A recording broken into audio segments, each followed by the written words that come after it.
Hey, happy Victoria Day to all my fellow Canadians. We have so much to celebrate and be thankful for in this beautiful country we live in. And if any of you are listening, you've never been to Canada, please make it your point of destination because it has a lot to offer. But that's not what I'm here for today. I do want to celebrate Victoria Day. I also want to celebrate the fact that I am, do I say beginning a new podcast or transitioning to a new podcast? I don't know. But I am going to air a new podcast called Mixing Business with Pleasure. And I hope that it's going to air on June 4th.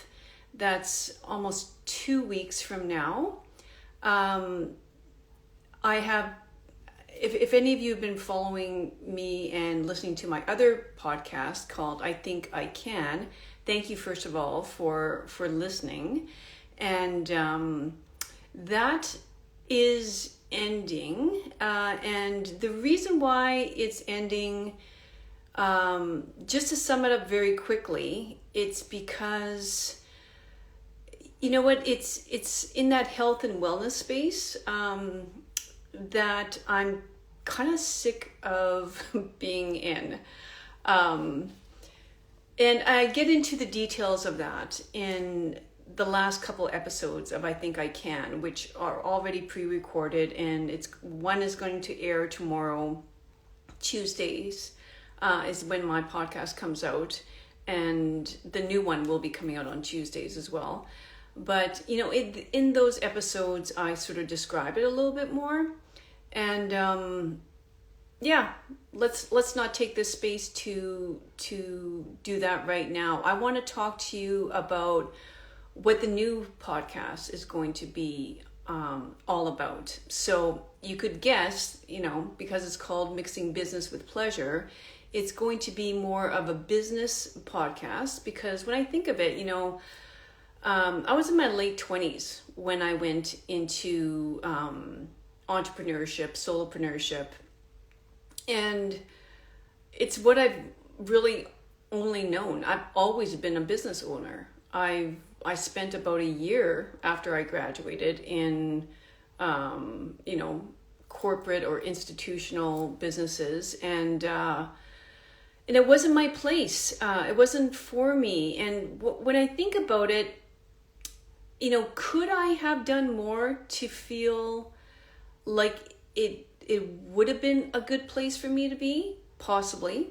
I think I could have probably, you know, knowing what I know now, I probably could have gone to the powers that be at that time and maybe, you know, suggested different things we could do in terms of, you know, team meetings and work hours, and, you know, but like actually, I don't know, that whole landscape has really changed, you know, in the last 25 years. I think right now employees have a lot more say in the workplace than they ever have before.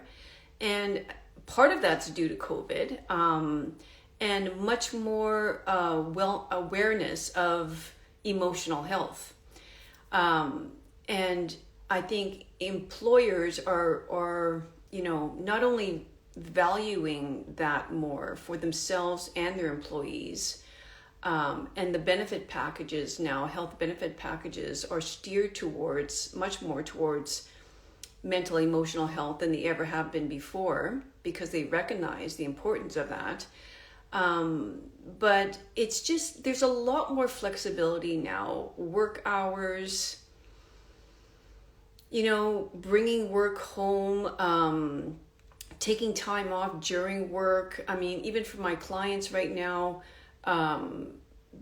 there's still some real, I guess, work hour restrictions that they have. I mean, but it's more uncommon than common that a client will say to me, you know, do you work weekends? I work, you know, these hours only. That's not very common anymore. Usually someone can squeeze in an appointment without a lot of difficulty, especially with Zoom now too. I do have clients meeting with me during their lunchtime or whatever. So the idea, it's just so important to bring more pleasure into business. It shouldn't be a grind. And nothing makes me more excited than a client saying to me, "Oh, I love my work. I love my work. It's just like, it's almost like, I don't know, it's excitement that's running through their veins. And I want that to be more the norm than not. And why can't it be that way? And I don't think we all need, and I'll caution you, like, if you think entrepreneurship is the only way of making that your world, like, also think again, because as someone who's been on their own for that amount of time, it's not easy. It's not easy at all. And that's why I feel like I've done this, I've done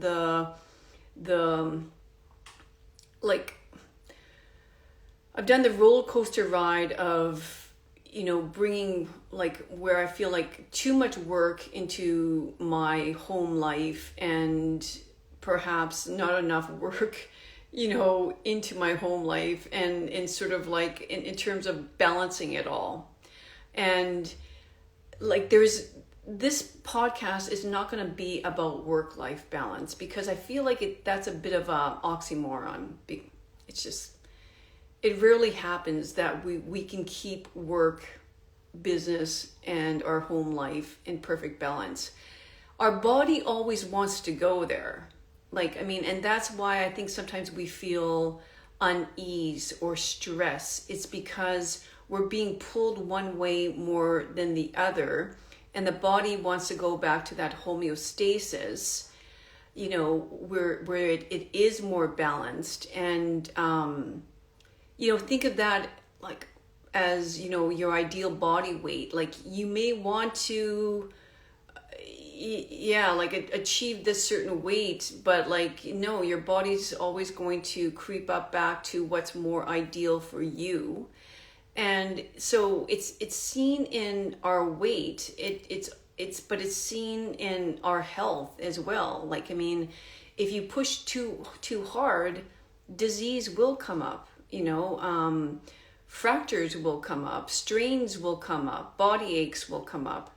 It was, who is the author? I think Bessel van der Kolk that wrote The Body Keeps the Score. And it's true.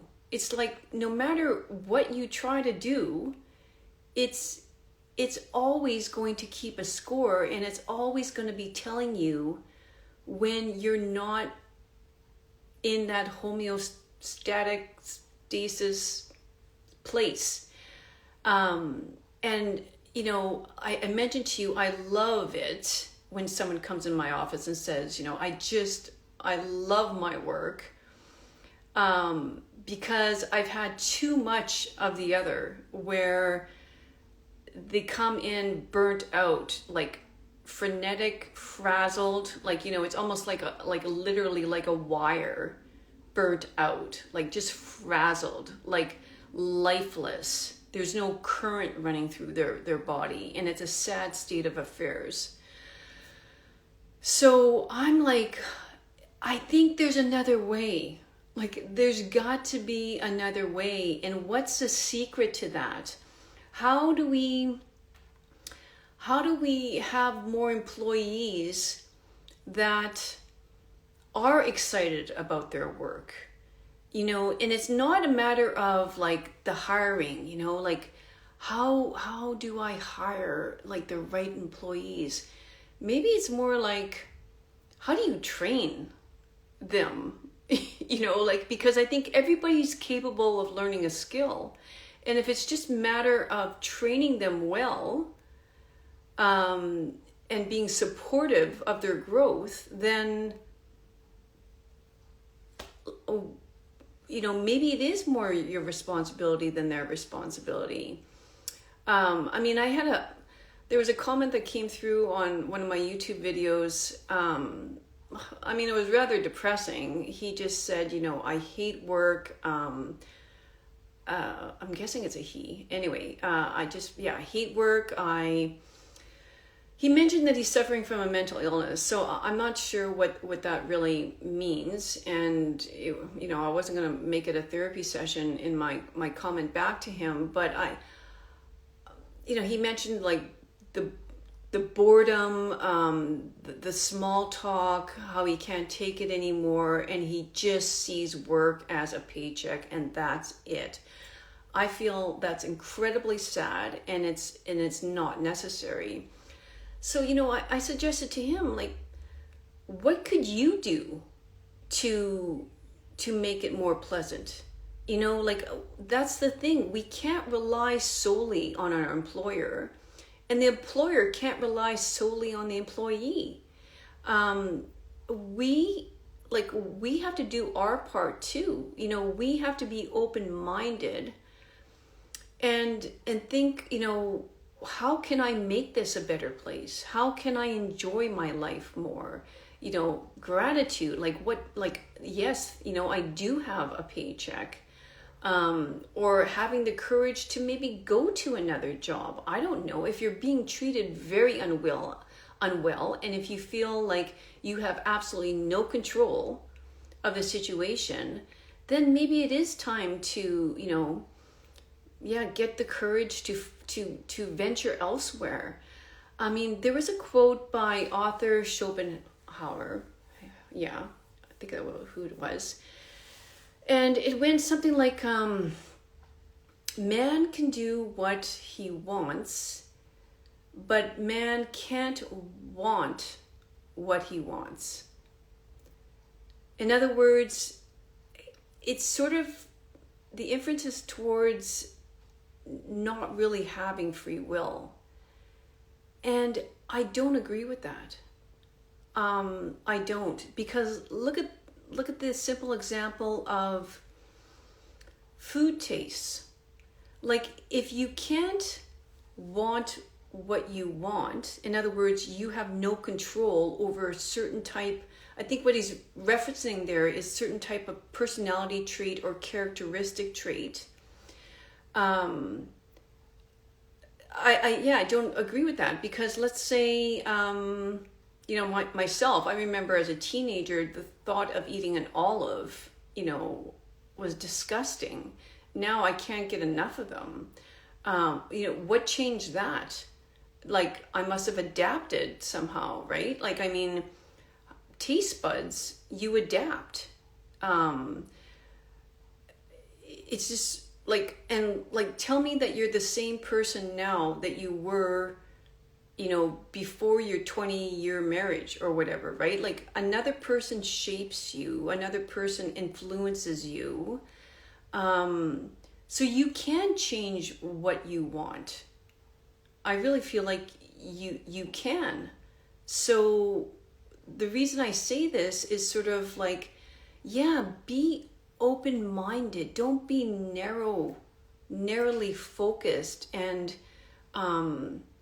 so presuming of a certain workplace or in certain environment. Like, be curious. How can I change this? And what I'm going to stress most in this podcast is I want to interview experts in the field of leadership. Like, who are the CEOs? Like, what kind of person does it take in management for an employee to feel extremely valued and well-trained and skilled at their job? To feel like, people want me in this workplace. People respect me in this workplace. And I respect, my leader, my boss, my manager. Like, what a beautiful place. I mean, those are the people that say, I love my work, and like, what what are the skill sets in that type of person? And even, I'll also interview, solopreneurs and entrepreneurs who are able to, and I think it is harder for these people, being one of them myself, is to kind of, try to balance that pleasure part of life with the grind, with the hard work sort of thing. And like it really is a balancing act when you think of, dopamine being more of the excitatory neurotransmitter in our brains, and serotonin being more of an inhibitory neurochemical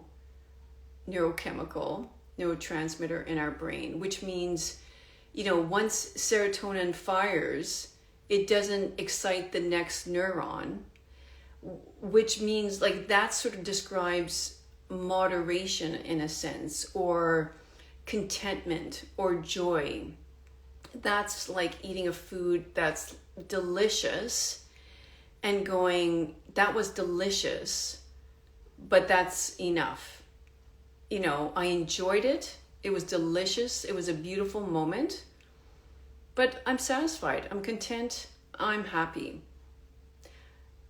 Compared to, the other food that's dopamine driven, such as, I don't know, it's different for everybody. It could be a Dorito for one person. It could be a spoonful of ice cream for another person. Could be a Slurpee for who knows, right? Like, I mean, it's just, anything that tastes like more and more and more would to me would be more of the dopamine, that's being secreted in the brain. And we have to be careful of those. There's nothing wrong with excitement in your life. Good Lord, we need excitement, right? I mean, I'm not talking about like continued moderation in your life. I mean, that leads to boredom, right? I've had those people in my office where they're completely, like there's complete flat affect, on their facial expressions, everything.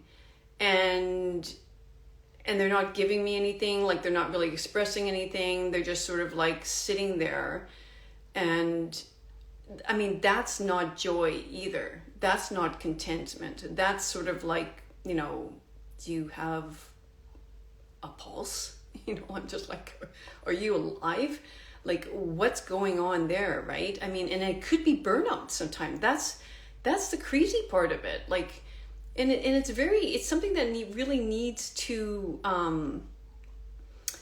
it's super important. Like, we can't ignore those signs of, when the dopamine has been triggered way too much and the adrenal glands have pushed out way too much cortisol, the wire frizzes and you are literally burnt out, and you go from crazy, spikes of cortisol to like flatlined. And that's when you're like, is there a pulse in this person? The person can't get out of bed in the morning, hates work, hates their life, going through a victim mentality, and it's everybody else's fault, or even like, let's hope they're there. What is even worse is when they just close up, clam up, and don't even want to get out of bed, right? I mean, that's the worst case scenario. We don't want that. So that is what the podcast is going to be all about. Mixing business with pleasure. Not too much pleasure, but we need excitement in our business lives. We need to be excited about our workplace. But it's also very nicely, like serotonin is weaved in there nicely. Joy, happiness, contentment. We want that as well. We want to just feel valued, respected, and from a monetary point of view, like from a business's bottom line point of view, who wants to spend money, rehiring and retraining these employees. Like, no, we want to retain our employees, and we just want like a second family, as silly as that might sound. Like, doesn't everybody want a second family? Like, you have your immediate family, your home family, and to go to another family, like every day, and mingle with them, laugh with them. And maybe some people are listening to this going, oh, well, like, this is all very Pollyanna, this, why don't you just like open up your umbrella and like fly into the wind, Mary Poppins, No, I disagree. I think we all, we just need to speak about it more. And that's why I want to interview the experts that are extremely good at this, so that, somebody else listening, some other leader, some other, manager hears this and kind of like, hey, we need to change, this business model. We need more of this and this, and less this and this and this, and let's get going. That's what I want to build, because to me, that is success. Success is simply, leading your life according to your values. And if you value respect, if you value loyalty, if you value trust, if you value honesty, like, why would this be different, between your work life and your home life? It shouldn't be. I'm looking at the time and I need to get off because I have another call. So, I hope you're excited as I am. I hope the dopamine is flooding right now. So June 4th, I'm hoping to keep that as the first launch date of Mixing Business with Pleasure. Thanks for listening.